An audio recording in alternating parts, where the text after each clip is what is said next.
दोस्तों, हमारी आज की कहानी आर्यन और अनन्या की है। ये दोनों एक ही कॉलेज में थे। हालांकि इन दोनों का अभी तक एक दूसरे से कोई इंटरेक्शन नहीं हुआ था। आर्यन के जो पिता थे वो एक पॉलिटिशियन थे और केंद्र सरकार में मंत्रिमंडल पद पर उनकी एक अच्छी पोजीशन थी। आर्यन का इंटरेस्ट भी अपने पिता की तरह पॉलिटिक्स में काफी था और कॉलेज में छात्र नेता के रूप में इसका एक अच्छा नाम था। इस तरह से आर्यन का इंटरेस्ट पॉलिटिक्स में था ना, उसी तरह से ये काफी चीजों में अव्वल था।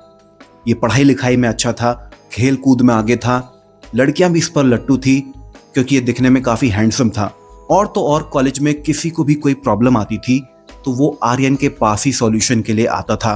अच्छा, आर्यन का दिल ना पॉलिटिक्स के अलावा किसी और पर भी था। जी हाँ, वो अनन्या थी। अनन्या भी कहीं ना कहीं आर्यन को पसंद करती थी, लेकिन डर और शर्म के मारे कभी बोल नहीं पाती थी। वो एक सीधी सादी मध्यम वर्गीय परिवार की लड़की थी। आर्यन बेहद ही अमीर खानदान से था, तो स्टेटस का भी डिफरेंस बीच में आ रहा था। अच्छा, अब एक दिन की बात है, कॉलेज की छुट्टी के बाद जब सब अपने अपने घर जा रहे थे, आर्यन और अनन्या रास्ते में टकरा जाते हैं। नॉट ऐसे टकरा जाते हैं, लेकिन ऐसे इंटरेक्शन हो जाता है उनका और वो दोनों एक दूसरे को देखने लगते हैं। आई कनेक्शन बनता है।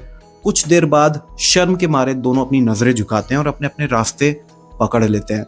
अब आर्यन जैसे ही अपनी बाइक निकाल रहा होता है ना, तो वो देखता है कि अनन्या को कुछ लड़के छेड़ रहे हैं। ऑल्दो ये अनन्या उससे काफी दूर थी। आर्यन अपनी बाइक वहीं खड़ी करता है और वो सीधा उन लड़कों की तरफ दौड़ता है। ऑल्दो अनन्या उनसे लड़कों से काफी दूर अपने आप को बचाने में कामयाब होती है और वो निकल जाती है। मतलब ऐसे कोई जबरदस्ती छेड़ नहीं रहते, बस परेशान सा कर रहे थे उन्हें, अनन्या को। तो आर्यन उन लड़कों के पास पहुंचता है और उन्हें खबरदार करता है कि आज के बाद से अगर वो ऐसा करते देखे गए तो उनके लिए अच्छा नहीं होगा। आर्यन का दबदबा था पूरे कॉलेज में, तो सभी लड़के उससे थोड़े दबके भी रहते थे क्योंकि वही ना हाई स्टेटस वाला लड़का था, तो उसकी पहुंच भी अच्छी खासी थी। तो लड़के मान जाते हैं और ये किस्सा यहीं खत्म हो जाता है। अब लड़कों से ये मैटर सॉल्व करने के बाद जैसे ही आर्यन अनन्या को ढूंढने लगता है तो वो उसे कहीं दिख नहीं रही थी। आर्यन को लगता है कि वो चली गई होगी, कल जाके बात कर लेंगे। लेकिन जैसे ही वो अपनी बाइक की तरफ मुड़ता है, आर्यन को रोने की आवाज आती है जो कि एक गली से आ रही थी। आर्यन उस गली में जाता है और वो देखता है कि अनन्या वहां पर डर कर सहम कर खड़ी होकर रो रही है। आर्यन उसके पास जाता है और उसको दिलासा देता है, उसको हग करता है कि वो उसको कुछ नहीं होने देगा, उसको डरने की जरूरत नहीं है। अब ये एक ऐसी घटना हुई थी ना कि इस इंसिडेंट के बाद दोनों एक दूसरे के काफी करीब आ गए थे। कॉलेज में एक दूसरे से काफी क्लोज आने के बाद मुलाकातें बढ़ने लगी, एक दूसरे के काफी करीब आने लगे, दोनों में प्यार हुआ, दोनों ने एक दूसरे को प्रपोज किया और बात इतनी बढ़ गई कि ये दोनों अब शादी के लिए तैयार हो चुके थे और जीने मरने की कस्में खा चुके थे। लेकिन यहाँ पे दिक्कत ये थी कि आर्यन जो था वो एक बड़ी फैमिली से था और जो अनन्या थी उसने आर्यन को बताया था कि वो एक अनाथ लड़की है, उसके आगे पीछे कोई नहीं है और वो बहुत गरीब भी है। अब एक दिन की बात है, आर्यन ने अपने घर वालों को अनन्या के बारे में बताया कि वो एक लड़की से प्यार करता है और उससे शादी करना चाहता है। घर वालों ने जैसे ही उसको अनन्या के बारे में पूछा तो अनन्या के बारे में पता चलते ही उसके घर वालों ने साफ मना कर दिया कि ये शादी तो नहीं हो सकती, क्योंकि उसके घर वाले प्लान कर रहे थे कि अपनी ही जात बिरादरी में आर्यन का रिश्ता करेंगे। वही ना टिपिकल इंडियन फिल्मों में जैसा होता है, ये कुछ वैसा ही सीन था। आर्यन अपने घर वालों को कई दिनों तक मनाने की कोशिश करता रहा, लेकिन उसके घर वाले मानने को तैयार नहीं थे। फिर आर्यन और अनन्या फैसला करते हैं कि वो भागकर एक दूसरे के साथ शादी करेंगे और आपस में मिलजुल कर रहेंगे। वो ऐसा ही करते हैं, दोनों भाग जाते हैं और दूर कहीं जाकर शादी करते हैं और एक साथ रहने लगते हैं। एक दिन की बात है, अनन्या आर्यन से कहीं घूमने जाने की इच्छा जाहिर करती है। अब आर्यन भी इस बात को लेकर काफी खुश था क्योंकि वो भी काफी टाइम से प्लान कर रहा था कि कहीं घूमने जाएं। जैसे ही अनन्या और आर्यन इस बात को एक दूसरे से सुनते हैं तो वो काफी खुश होते हैं और एक तारीख तय की जाती है, 3 अगस्त 2020। ये वो तारीख थी जब वो दोनों प्लान करते हैं कि हम हिमाचल प्रदेश के कसौल में घूमने जाएंगे। अब आर्यन और अनन्या कसौल पहुंच चुके थे। कसौल में वो एक होटल में रुकते हैं और वहां कमरे की डिमांड करते हैं। वहां का स्टाफ उन्हें जैसे ही कमरा दिखाने लगता है तो अनन्या कूदती और बोलती कि हमें 3rd फ्लोर का कोई कमरा चाहिए, वहां से क्योंकि व्यू अच्छा दिखेगा। बात तो सही थी। आर्यन भी मान जाता है और मैनेजर से बोलता है कि हमें 3rd फ्लोर में कोई कमरा दीजिए। मैनेजर भी उनकी बात मानता है और उन्हें 304 नंबर कमरे की कीज थमाता है। लेकिन अनन्या फिर से कूदती है और डिमांड करती है कि उसे 308 नंबर कमरे की चाबियां चाहिए या 308 नंबर कमरा ही चाहिए। मैनेजर यहाँ पर थोड़ा शॉक्ड होता है और उन्हें बोलता है कि वो कमरा अभी रेनोवेशन में है, अभी उस पर काम पूरा नहीं हुआ है, तो आप उसे अवॉइड ही कीजिए। लेकिन अनन्या जिद करने लगती है कि उसको 308 नंबर कमरा ही चाहिए।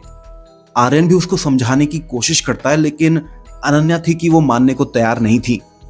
थक हार कर आर्यन जो था वो मैनेजर को कुछ एक्स्ट्रा पैसे देता है और बोलता है कि भाई आप 308 नंबर कमरा ही दे दो, हम मैनेज कर लेंगे। तो इस तरीके से उन्हें 308 नंबर कमरा मिल जाता है। दोनों कमरे में पहुंच चुके थे। रात के करीब 12 बजे का समय था। रोशनी काफी कम थी कमरे की और बालकनी से जो नजारा मिल रहा था वादियों का वो भी काफी सुंदर था। माहौल एकदम रोमांटिक हो चुका था। दोनों एक दूसरे के करीब आते हैं और जैसे ही वो इंटीमेट होना शुरू करते हैं, आर्यन को महसूस होता है कि कमरे में कोई चल रहा है।